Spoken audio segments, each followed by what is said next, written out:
warahmatullahi wabarakatuh. Perkenalkan, nama saya Ninda Reni Lestari dengan NIM 2011102109, Prodi Manajemen Pendidikan Islam 2 semester 2. Tujuan saya ingin membuat video ini untuk memenuhi tugas UTS dari Bapak Habib Anwar Al-Ansori MPD.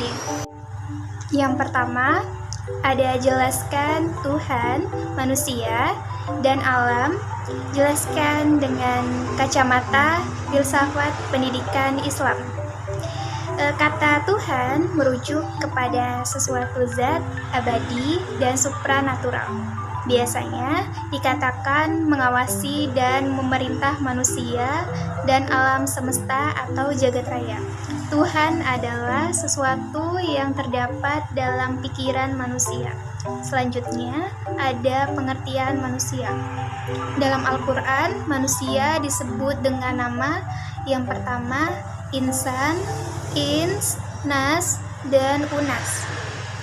Manusia secara bahasa disebut juga insan, yang terdapat dalam bahasa Arab yaitu yang pertama nasiyah yang berarti lupa, yang kedua al-uns yang berarti jinak atau harmoni dan tampak, yang ketiga an-nasa yanusu yang berarti berguncang menunjuk kepada manusia dengan seluruh totalitasnya, jiwa dan raganya. Yang selanjutnya ada al-bashar atau makhluk biologis. Al-bashar merupakan bentuk jamak dari kata basyaroh atau permukaan kulit kepala, wajah, dan tubuh yang menjadi tempat tumbuh kembang rambut. Yang C, ada Bani Adam atau zuriat Adam. Manusia disebut dengan Bani Adam karena manusia merupakan keturunan dari Nabi Adam. Selanjutnya ada pengertian alam. Kata ini digunakan untuk menjelaskan seluruh ruang waktu kontinu di mana kita berada, dengan energi dan materi yang dimilikinya. Alam semesta adalah kumpulan zauhar yang tersusun dari materi dan bentuk yang ada di langit.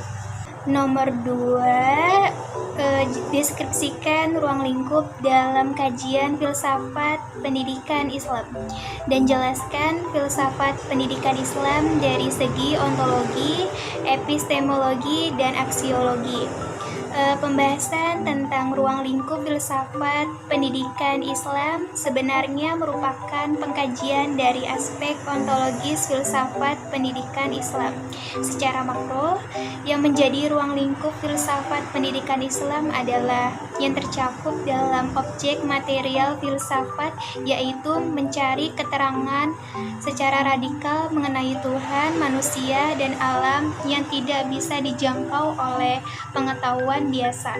Sebagaimana filsafat pendidikan Islam juga mengkaji ketiga objek ini berdasarkan ketiga cabangnya, ontologi, epistemologi, dan aksiologi.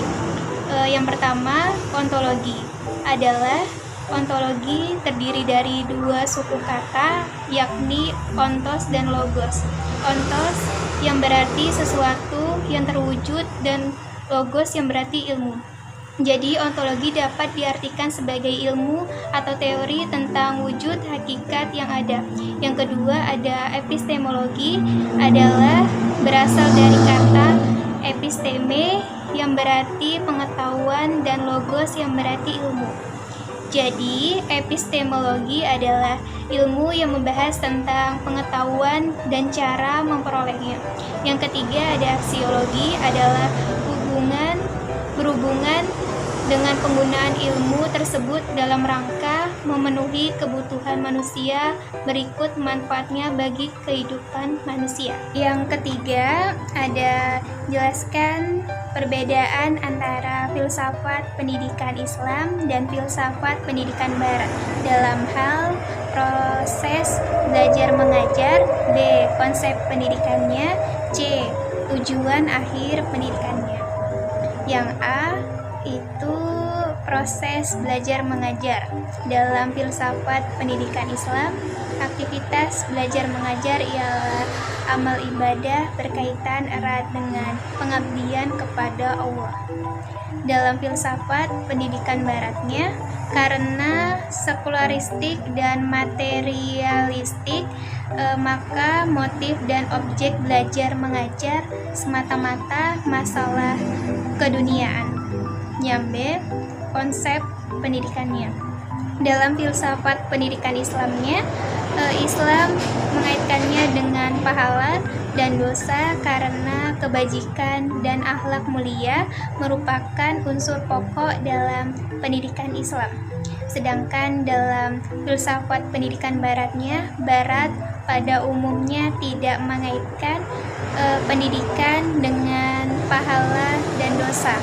Ilmu itu bebas atau velos free. Yang C, tujuan akhir pendidikannya. Dalam filsafat kependidikan Islam, terwujudnya insan kamil atau manusia sempurna dan paripurna yang pembentukannya selalu dalam proses sepanjang hidup. Dalam filsafat pendidikan baratnya, hidup sejahtera dunia secara maksimal baik sebagai warga negara maupun sebagai warga masyarakat. Nomor 4, jelaskan mengapa guru atau pendidik agama Islam perlu mempelajari filsafat pendidikan agama Islam. Karena tindakannya mendidik dan mengajar akan selalu dipengaruhi oleh filsafat pendidikan dan akan memberikan arah kepada perbuatannya mendidik dan mengajar. Misal, dalam menyusun kurikulum sekolah, guru harus jelas merumuskan tujuan kurikulum itu dan juga harus merujuk kepada filsafat pendidikannya. Gaya pengajarannya juga harus dipengaruhi oleh filsafat yang dianutnya. Seorang guru harus memiliki filsafat hidup dan filsafat pendidikan yang jelas merupakan bagian dari kepribadiannya.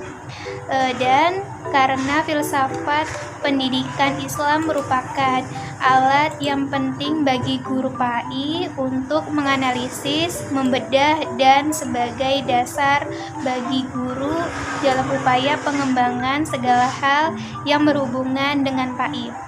Jika guru tidak memahami filsafat pendidikan Islam secara benar dan menyeluruh, maka dapat dipastikan pembelajaran PAI akan berjalan konstan, monoton, dan bisa dikatakan tidak lagi relevan dengan perkembangan zaman.